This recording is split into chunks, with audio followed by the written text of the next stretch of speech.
तीन खानदान है और दूसरी तरफ जम्मू कश्मीर के मेरे नौजवान बेटे बेटियां हैं। पूर्ण राज्य का दर्जा देने का काम भी भाजपा सरकार ही करेगी।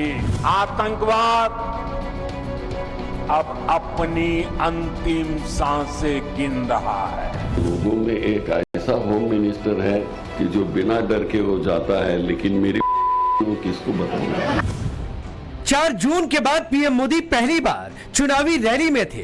लोकसभा चुनावी नतीजों के बाद मोदी पहली बार चुनावी मंच से लोगों को संबोधित कर रहे थे। मंच जम्मू कश्मीर के डोडा का था। संबोधन जम्मू कश्मीर के चुनाव में वहां के लोगों को था, लेकिन संदेश पूरे देश के लिए भी था। पीएम मोदी अपने उसी पुराने अंदाज, पुराने तेवर में नजर आए और सबसे पहले डायरेक्ट अटैक किया खानदानी सियासत पर। जम्मू कश्मीर का इस बार का विधानसभा चुनाव 3 खानदानों और जम्मू कश्मीर के नौजवानों के बीच में है।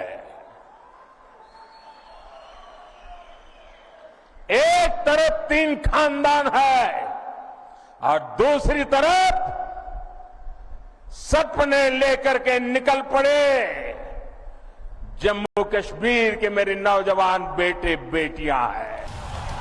मोदी 50 साल में डोडा पहुंचने वाले पहले प्रधानमंत्री हैं। डोडा आतंकियों के टारगेट पर रहा है, लेकिन डोडा की धरती से ही पीएम मोदी ने न सिर्फ बदले कश्मीर की मुनादी कर दी, बल्कि आतंकवाद पर कांग्रेस सरकार के लचर रवैये पर भी निशाना साधा। पीएम मोदी ने 2 टूक कह दिया कि जिस लाल चौक पर कांग्रेस सरकार के गृह मंत्री को जाने में डर लगता था, उसी डर को उन्होंने खत्म कर दिया है। आप याद करिए वो समय जब दिन ढलते ही यहां अघोषित कर्फ्यू लग जाता था। सारी दुकानदारी ठप, सारा कामकाज ठप। हालत ये थी कि तब कांग्रेस सरकार के, केंद्र सरकार के गृह मंत्री तक लाल चौक जाने से डरते थे। पीएम मोदी यहीं नहीं रुके, उन्होंने अब्दुल्ला परिवार की 370 वापसी वाले राग पर भी निशाना साधा और कहा कि ये 370 वापस इसलिए चाहते हैं ताकि पहाड़ी समाज को आरक्षण ना मिले। लगे हाथ पीएम मोदी ने जम्मू कश्मीर को पूर्ण राज्य का दर्जा दिलाने का भी वादा कर दिया। बीजेपी को कितने साल लगे इसको हटाने में, जब 48 में आया गया और 50 में मंजूर हुआ।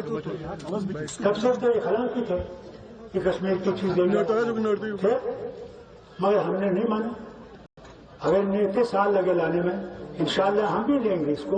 वो अल्लाह ताला जानता है ये कश्मीर के लोगों की, जम्मू के लोगों की धड़कन है।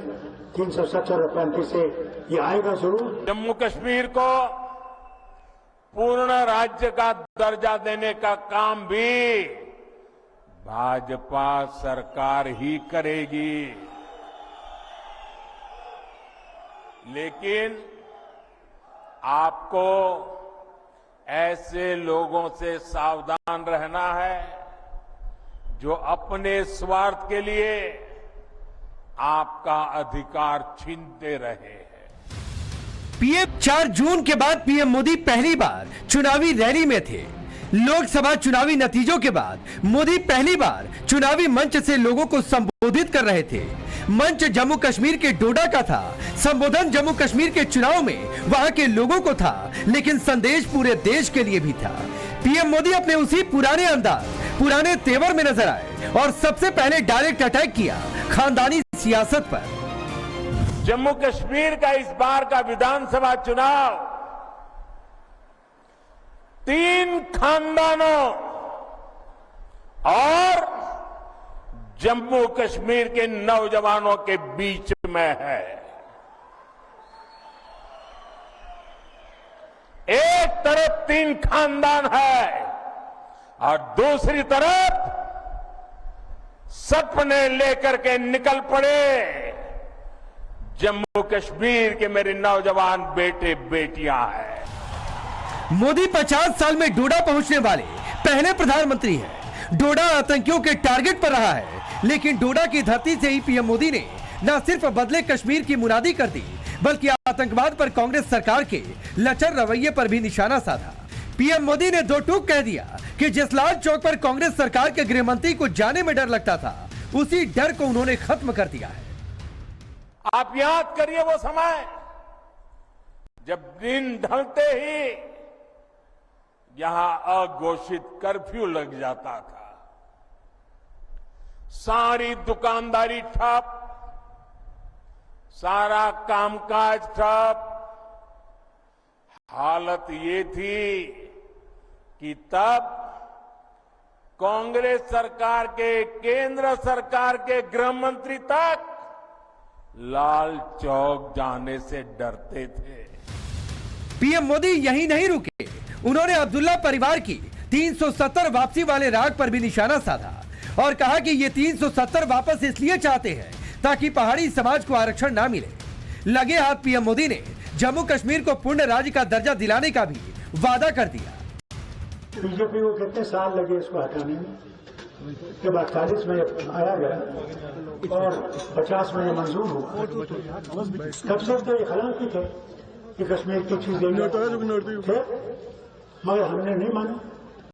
अगर इन्हें इतने साल लगे लाने में, इंशाल्लाह हम भी लेंगे इसको। वो अल्लाह ताला जानता है, ये कश्मीर के लोगों की, जम्मू के लोगों की धड़कन है। 370 और 35 से ये आएगा जरूर। जम्मू कश्मीर को पूर्ण राज्य का दर्जा देने का काम भी भाजपा सरकार ही करेगी,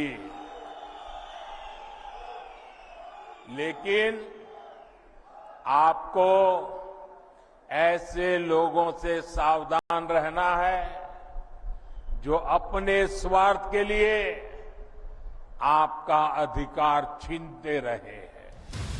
पीएम जम्मू कश्मीर में थे, कश्मीरी पंडितों का दर्द भी उनकी जुबान पर आ गया और कहा कि भाजपा ने हमेशा कश्मीरी पंडितों के लिए आवाज उठाई है। टीकालाल टपलू का नाम लेकर पीएम ने कश्मीरी पंडितों को अपनी प्राथमिकता में सबसे ऊपर बता दिया। 3 दशक से ज्यादा हो गए, इसी दिन हमारे टपलू जी को आतंकवादियों ने शहीद किया था। उनकी हत्या के बाद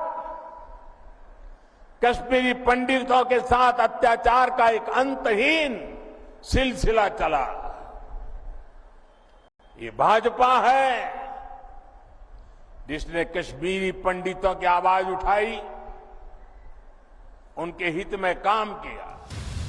पीएम मोदी दहाड़ रहे थे तो अब्दुल्ला, महबूबा, कांग्रेस समेत पूरे विपक्ष को टारगेट पर लिया।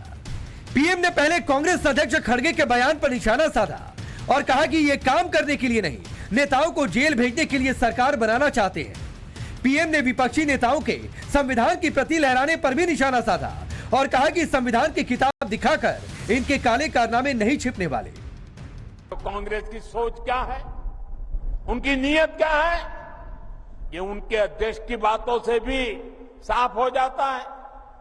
वो यहां आकर क्या बातें करते हैं, मैं यहां आकर के क्या कह रहा हूं कि हम यहां ये काम करेंगे, वो काम करेंगे, यहां के लोगों की भलाई के लिए करता हूं कि नहीं करता हूं। उन्होंने क्या कहा, उनका अहंकार देखिए, अगर हमें 20 सीटें ज्यादा आती तो ये मोदी समेत बीजेपी के सब नेता जेल में होते। आजकल ये लोग संविधान को अपनी जेब में रखते हैं। संविधान की किताब कोई सम्मान नहीं, जेब में रख दो। और ये दिखावा क्यों कर रहे हैं, अपने काले कारनामों को छिपाने के लिए कर रहे हैं।